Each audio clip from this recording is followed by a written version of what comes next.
Trigonometría.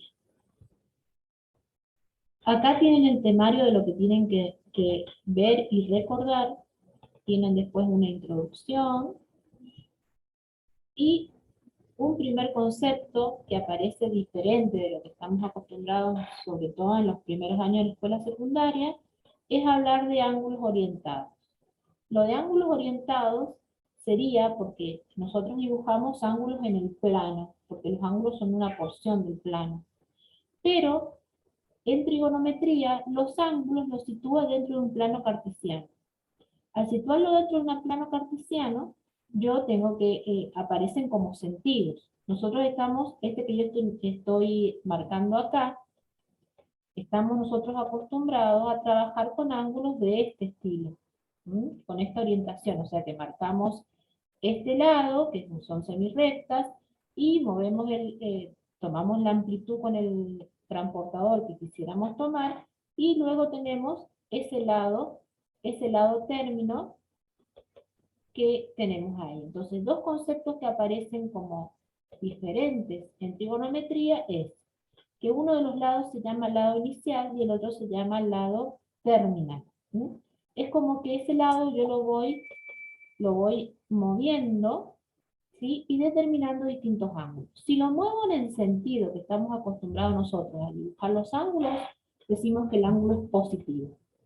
Si lo muevo en sentido contrario, decimos que el ángulo es negativo, pero es por sentido de orientación, no porque las medidas sean negativas. Las medidas siempre son positivas, pero esto es como con el sentido de que está tomado. Después, habla de ángulos congruentes. Dos ángulos son congruentes cuando tienen exactamente la misma amplitud. Y acá agrega que yo tengo ángulos, por ejemplo, alfa más un giro completo. Sería como si yo tuviera alfa, ¿sí? Y tuviera este giro completo que es 360 más alfa. Ese ángulo es congruente, o sea, mide 360 más lo que mide alfa, pero son ángulos congruentes. ¿Sí? Y según la cantidad de giros van a ser ángulos congruentes. Otro concepto que aparece también en trigonometría, que es la circunferencia trigonométrica. La circunferencia trigonométrica, así como yo decía recién, que nosotros marcábamos los ángulos dentro de un plano cartesiano, en este plano cartesiano, cuando yo voy generando ángulos con una semirrecta, termino armando giros y aparece una circunferencia trigonométrica. La circunferencia trigonométrica, uno de los elementos que me permite calcular las amplitudes es el radio. En la circunferencia trigonométrica siempre vamos a considerar que el radio mide 1. Entonces, luego aparecen, ¿se acuerdan que en la unidad anterior habíamos visto lo de que era las razones trigonométricas, que era el seno, que era el coseno, que era la tangente? Bueno, acá, en esta parte que después ustedes toman de leer detenidamente, pero acá lo que está mostrando es, cuando yo tengo, por ejemplo, este angulito acá,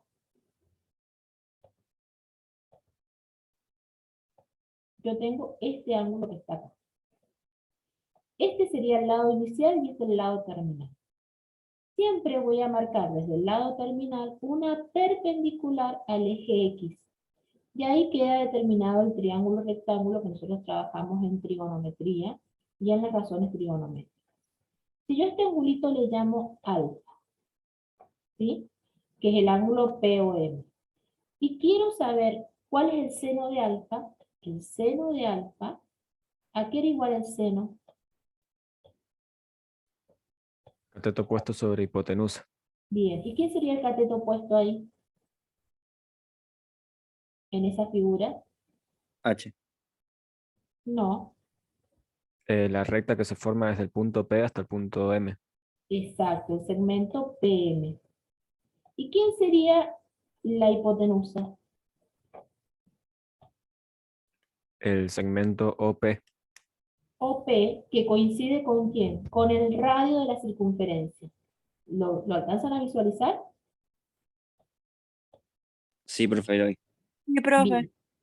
Y vieron que la definición de circunferencia trigonométrica da como que siempre en una circunferencia trigonométrica voy a considerar que el radio es 1.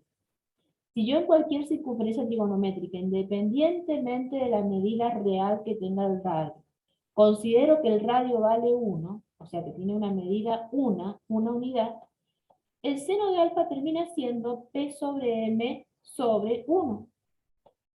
¿Vieron que por ahí uno se queda con la idea de que el seno es el cateto opuesto nada más? Que el coseno es el cateto adyacente nada más. ¿Por qué? Porque cuando yo hago cateto opuesto dividido la hipotenusa, esta hipotenusa, como coincide con el radio de la circunferencia, mide 1. Entonces el seno de alfa termina siendo PM y el coseno de alfa termina siendo el cateto adyacente, porque va a quedar OM dividido 1. Profe, disculpe, ¿puede aceptar a los alumnos que todavía no están? Bien, Están pidiendo para entrar. ahí me vuelvo a la otra pantalla, que no han salido, no me han salido acá en el cartel de que, porque por ahí se me pasa al compartir, me sale cuando quieren entrar.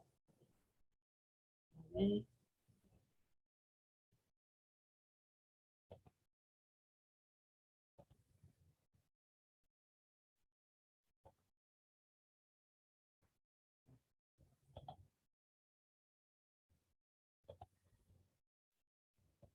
Ahí,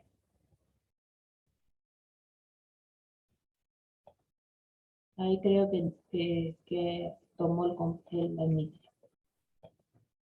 Volvamos a...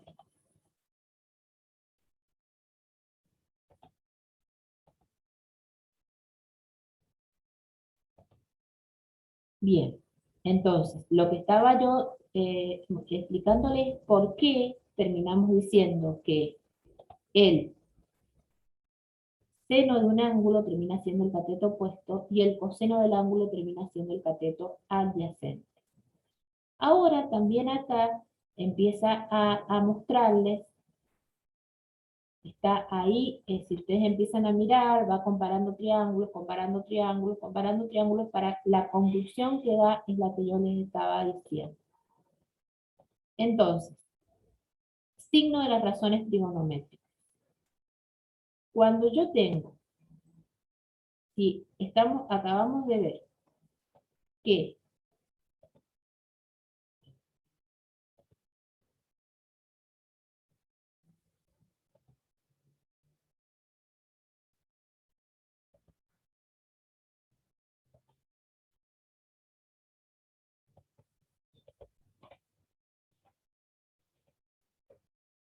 acabamos de ver que el seno termina siendo el cateto opuesto. Les voy a mostrar.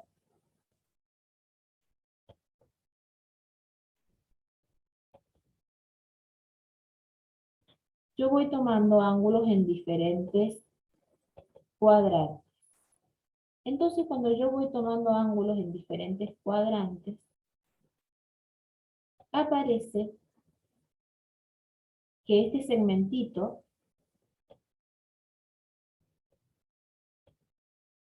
miren acá este simulador. El segmento rojo es el seno. En el primer y segundo cuadrante, ese segmento rojo toma la medida de las y positivas. Y en el tercer y cuarto cuadrante toma el de las y negativas. Por eso el seno de un ángulo es positivo en el primer cuadrante. ¿Ven? Mire, acá va a pasar por el primer cuadrante la positivo. Positivo. Negativo. Negativo. ¿Lo alcanzan a visualizar? Sí, profe. Sí, profe. Ahora, el cateto adyacente, que para no perder tiempo hay otro simulador parecido a este que me va marcando el cateto adyacente. El cateto adyacente, que va a ser el coseno, cuando esté en el primer cuadrante va a ser positivo, pero en este cuadrante va a ser negativo. En el tercero también va a ser negativo y en el cuarto va a ser positivo. Entonces, vieron que hay muchas tablitas donde les va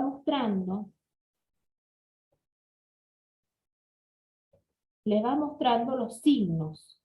¿Qué pasa con el seno, con el coseno, con la tangente en el primer cuadrante? ¿Qué pasa en el segundo cuadrante? ¿Qué pasa en el tercer cuadrante y en el cuarto cuadrante? Pero esto lo podemos resumir de la siguiente manera.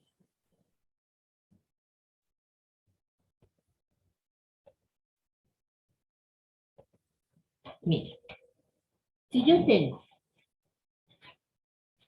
la circunferencia trigonométrica, que la particularidad de la circunferencia trigonométrica es que el radio siempre lo tomo como una unidad. Y tengo un ángulo en el primer Profe, cuadrante. Sí. ¿puede prender la cámara, por favor? Ah, está apagada. Gracias por avisarme. Ustedes interrúmpame porque yo al tanto cambiar de pantalla, por ahí me olvido las cosas que tengo que aprender.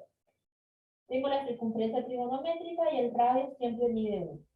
Tengo un ángulo en el primer cuadrante. En ese primer cuadrante, el ángulo alfa tiene esto como cateto adyacente y esto como cateto opuesto y la hipotenusa que va a medir 1, que era lo que decíamos recién. Entonces, cuando yo analizo los signos, el seno de alfa en el primer cuadrante, yo siempre el seno sé que es un segmento vertical. Entonces, ¿qué segmento vertical? Yo me voy al eje de las y acá, ¿qué valores, qué signos tienen los números que están en esta parte? Positivos. Positivos. Entonces, si yo tomo ahora un ángulo del otro cuadrante, también va a ser positivo. El seno. Si yo ahora me voy a este cuadrante y tomo este ángulo, también va a ser positivo el seno de alfa acá. Ahora, cuando yo tome un ángulo del tercer cuadrante, voy a estar acá y mi alfa, mi segmento vertical, ¿qué va a ser? Negativo. ¿O no? Porque la I va a estar sobre las I negativas. Y un ángulo en el cuarto cuadrante, también el segmento vertical, que lo puedo tomar como el seno de este ángulo, va a ser negativo. ¿Queda claro? Sí. Sí, profe. Y ahora yo empiezo a analizar el coseno, que sé que es el cateto adyacente. Este segmentito en el primer cuadrante, ¿qué signo tiene? Positivo. Positivo. Positivo. En el segundo, Negativo. negativo. En el tercero, Negativo también. y en el cuarto, Positivo. Positivo. positivo. No hace falta memorizar mucho. Con acordarse de eso, de la I y de la X, lo van a sacar rápido. Si ustedes no razonan, no tienen que memorizar tanto. Y después, sabemos que la tangente de un ángulo es igual al cateto opuesto sobre el cateto adyacente. Como ya dijimos, ¿se acuerdan que recién dijimos que esto medía 1 y que esto era el seno y esto era el coseno? Si yo divido el cateto opuesto, divido el cateto adyacente y esto mide 1, puedo decir que el seno de alfa también es igual al seno de alfa sobre el coseno de alfa. Como la tangente la puedo expresar como el cociente entre el seno y el coseno, haciendo nada más esta relación, yo puedo sacar los signos. La tangente de alfa en el primer cuadrante, ¿qué va a hacer? Si hago más dividido más. Positivo. En el segundo cuadrante, Negativa. negativa. En el tercero, Positiva. Positiva. negativo dividido negativo, positivo. Y en el cuarto, Negativo. Negativa. ¿queda claro eso? Sí, profe. Sí, profe. Vieron que yo empiezo a jugar con los segmentos verticales. Ahora, nunca dibujé la tangente. La tangente, una recta es tangente a algo. Si yo tengo una curva, por ejemplo, yo digo que esta recta es tangente a esta curva porque la toca en un solo punto. Eso es ser tangente. Entonces, nosotros acá tenemos el ángulo alfa. Y hemos dicho que trazo una perpendicular al eje X que pase por entre, digamos, la intersección de el lado terminal con la circunferencia y perpendicular al eje X.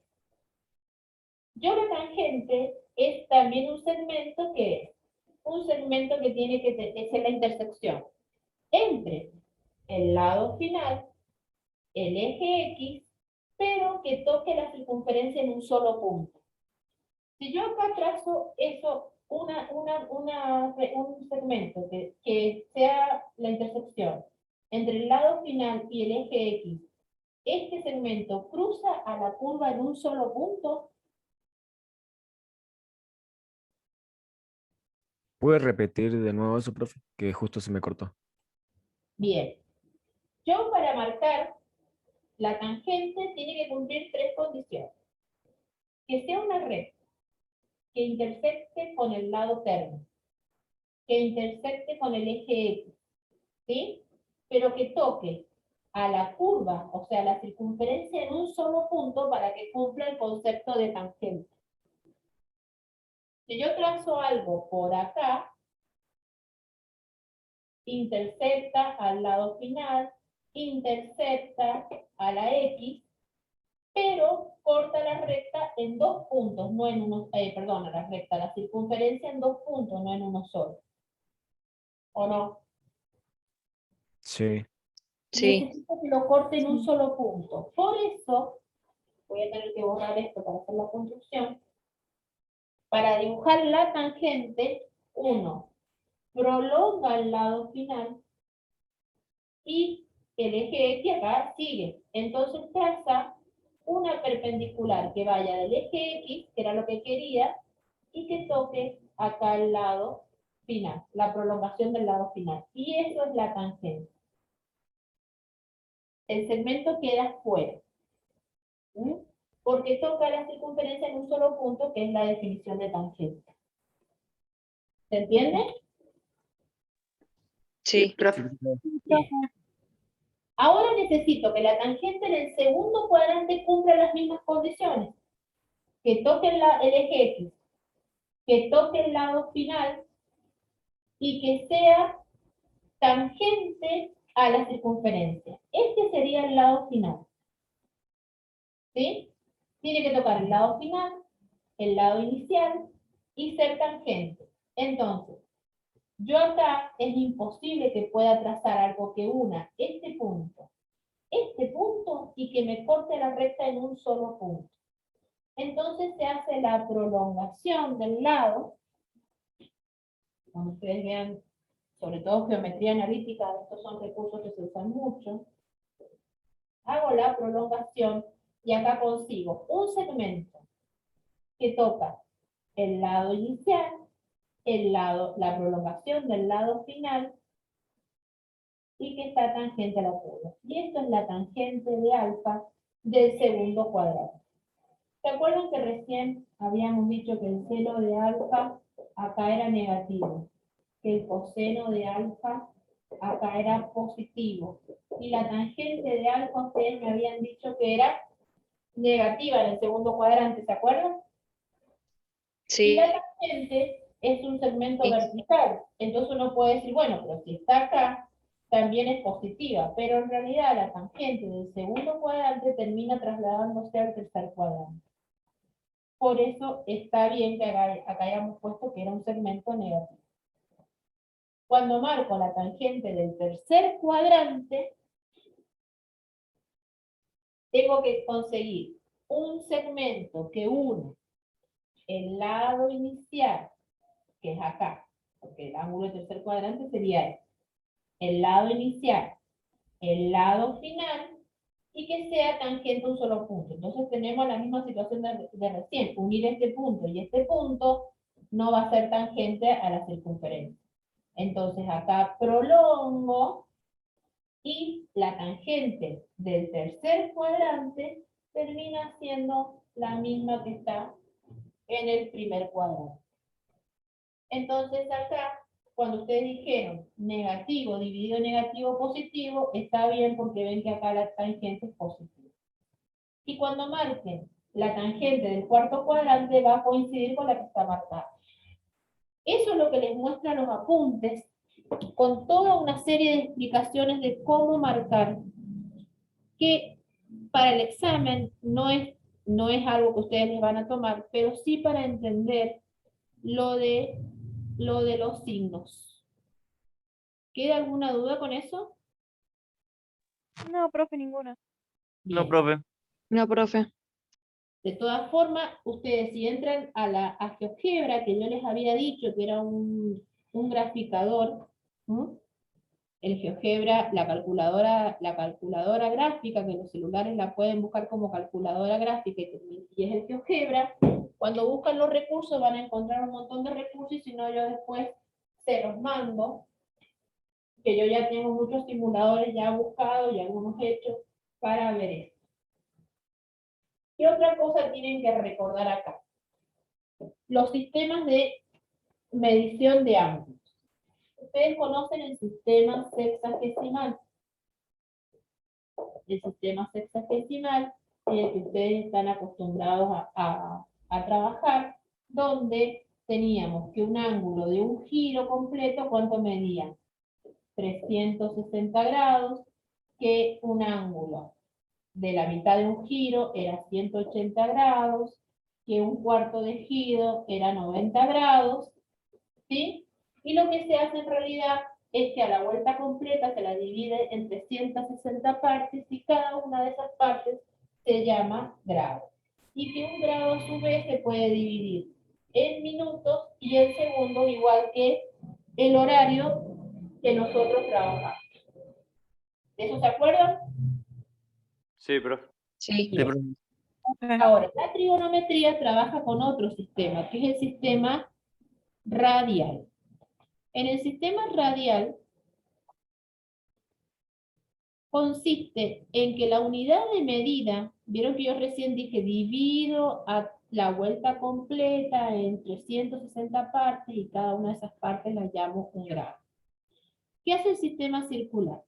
El sistema circular trabaja con la medida del radio. Esa medida del radio la proyecta sobre el contorno de la circunferencia y se fija cuántas veces cabe ese contorno de circunferencia, ese radio, alrededor de la circunferencia.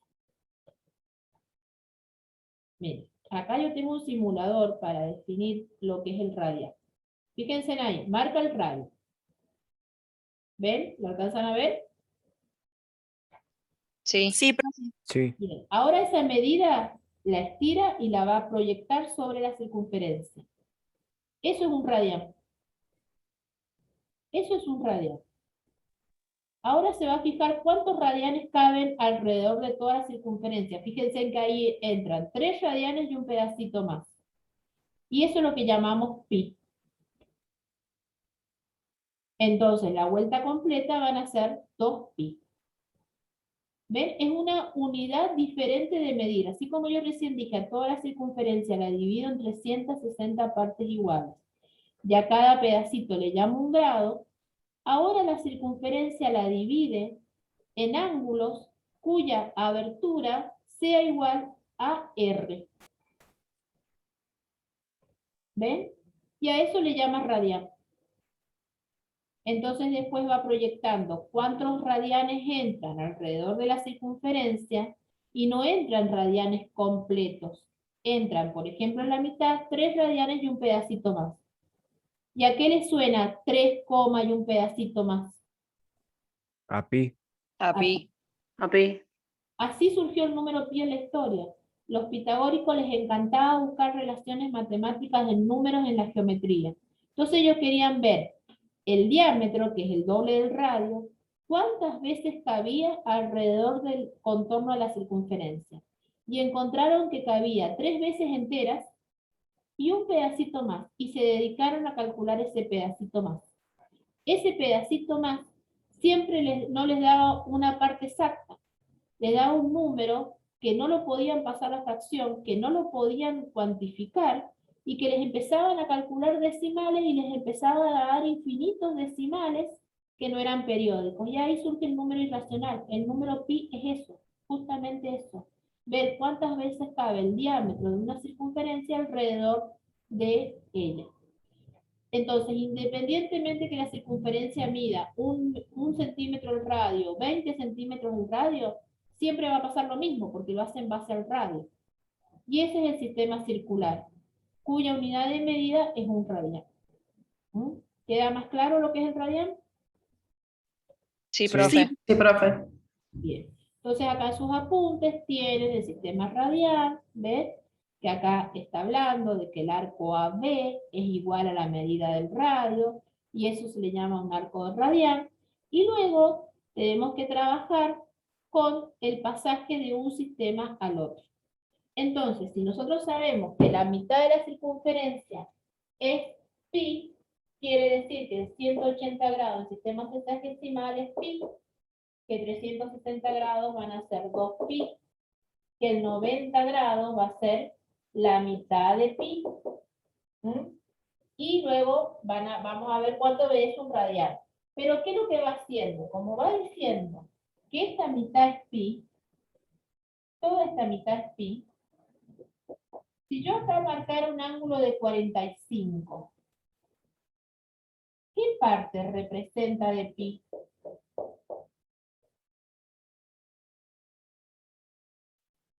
Un cuarto. Por eso ustedes encuentran cuando lo pasan que esto es un cuarto de pi.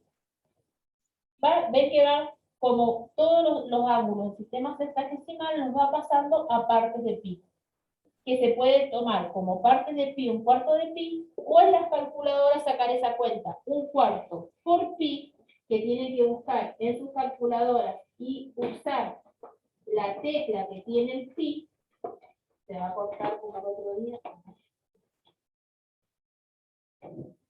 Y cuando ustedes ven una medida de ángulo como un cuarto de pi, saben que está en sistema circular. Pero también lo pueden encontrar así. Como 0,785 y un número irracional. Que lo puedo tomar como 0,79. Pero si yo veo un ángulo medido 0,79, tiene que decir la palabra radianes. ¿Sí? Para que sepa que está en sistema circular. En cambio, si yo lo veo así, sé que está en sistema circular. ¿Queda claro? Profe, ¿cuál es la letra pi en la calculadora? Fíjate que, fíjate que suele estar cerca del igual. Yo lo tengo como shift exponencial. Ok, Bueno, sí, siempre ya encontré. lo solés tener escrito arriba de las teclas. Todo lo que tengas escrito arriba de las teclas, según la calculadora que sea, puedes tener dos funciones arriba de la tecla y los colores coinciden con las teclitas que tenés en la inversa. Que es las teclitas Ok. que tenés acá. Entonces, vos ahí la ingresás con esa tecla, ingresás todo lo que esté escrito arriba de las teclitas. ¿Sí? Sí. Ahora, ¿cómo pasaríamos de un sistema al otro? Si yo quiero pasar 60 grados al sistema circular, entonces establezco una regla de 3. Si yo sé que 180 grados es pi, 60 grados va a ser 60 grados por pi dividido 180 grados. ¿Sí? Ahí saco la cuenta, y como 60 sobre 80 lo puedo expresar como una fracción, nos quedaría 60 sobre 180 sería igual a 1/3 de pi. ¿Sí? ¿Queda claro? Sí, profe. Ahora, si yo quisiera pasar 1/3 de pi al sistema sexagesimal, yo diría, si pi es 180 grados, 1/3 de pi es 1/3 de pi por 180 grados, todo eso dividido pi. Simplifico pi y nos queda 1/3 de 180, que es 60 grados. ¿Queda claro? Sí, profe. Sí, profe. Si ustedes se fijan, en ambas reglas de 3 apareció pi y 180 y 180 y pi.